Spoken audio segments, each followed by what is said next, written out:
Hey, good evening. So I am using a tool right now called Screencast-O-Matic, and I can use this tool to record my voice. It's a free download, and I can also use it to help make a presentation.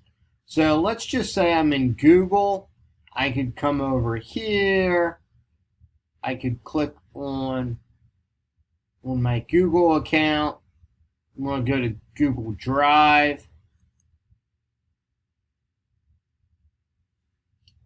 I'm going to log in to my account.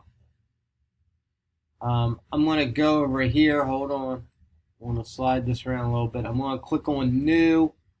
I'm going to go to Google Slides. I can click here. And right here I can make a presentation. And through Screencast-O-Matic, I can kind of talk my way through the presentation.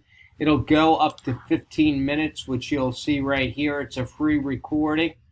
And when I'm done, I can then download it and convert it into a YouTube video. So I'll show you how to do that in a minute. So for the sake of this presentation, you're going to create a presentation called School and Community Relations. And if I were you, I would create I'd create a new slide probably for each bullet point. So here you're going to make bullet points and talk your way through the role and the importance of public relations, okay, in an educational organization.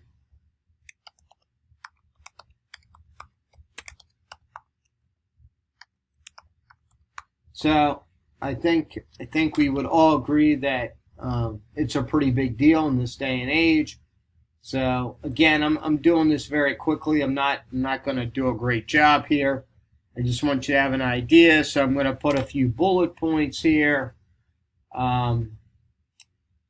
concerning the impact of public relations in an educational organization. So what is the role of the school leader in terms of public relations? As an administrator, your hand is in all of it. Not every district has a communication specialist. So a lot of that falls on the administrative team. I'm sure you have a chain of command that your organization follows in terms of communication to the public, who's allowed to speak, who is the one voice coming out. Obviously, you don't want to have your principal speaking if you're the superintendent and the two of you are giving contradictory information. That would not be good. So again, it's important to have a communication plan. So then you would create another slide.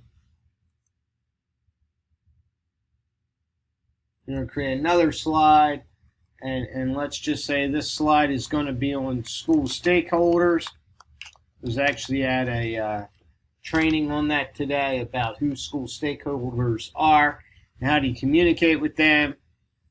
And then you're going to create another slide, and you're going to talk your way through the impact of relationships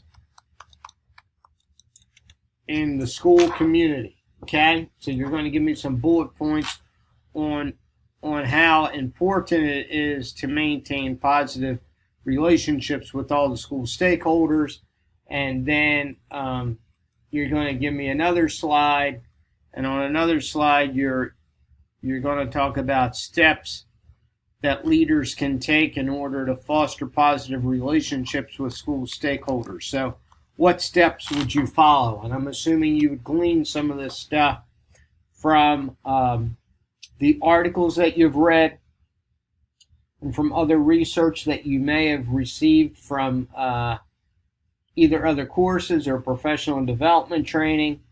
And then I'm certain that in your last slide, you're going to give me a works cited of some kind and cite your sources, because you always use research to support your work. And as you're doing that, right, when you're all done, you're going to record it in some format, which if you just do the free download of Screencast-O-Matic and then convert this into a YouTube, that'll be fine. So here's what I'm going to do. I'm going to have a problem doing this because I'm not going to be able to do it live and have it all record. So what I'm going to do right here, like for my Yahoo account, my Google account, if I go here and I go to Google and I click on this icon with all the apps, it's going to take me right to YouTube. I'm going to click into my YouTube channel. This is all free, by the way, so you can see the other videos that I've created. So you're going to create your own YouTube channel. This is all free. And then right here, you're going to create a post. So after you end this recording and convert it into another file, it'll just prompt you to do that. Don't worry about it. It'll be pretty self-explanatory. Then you're going to click here, create a video. You're just going to drag and drop it into here. And when it's done, you're going to publish it, and it'll give you a link within YouTube that you can then use to share, embed. It gives you actually a few different options by how to do that. So that's pretty much how you do it. Sorry if I was a little long-winded, and good luck.